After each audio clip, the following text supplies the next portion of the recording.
খুব ফোর্সে যাচ্ছিল, এই ফোর্স সহ্য করতে না পেরে সূর্যের একটি অংশ মহাশূন্যের উপরে ছিটকে পড়ল, ঘুরতে ঘুরতে পৃথিবীর আকার ধারণ করেছে।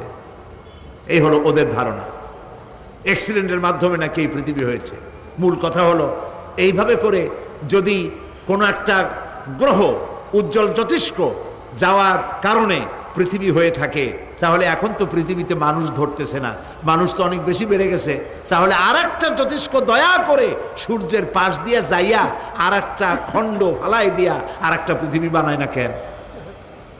প্রিয় ভাই সব, আল্লাহ পাক বলছেন ওয়াসাকফিল মারফু, আমি এই বিশাল আকাশের কসম করি। সুবহানাল্লাহ। এরপরে ওয়াল বাহরিল মাসজুর, পৃথিবীতে প্রবাহিত উচ্ছ্বসিত তরঙ্গায়িত সমুদ্র রাজির কসম করি। সুবহানাল্লাহ।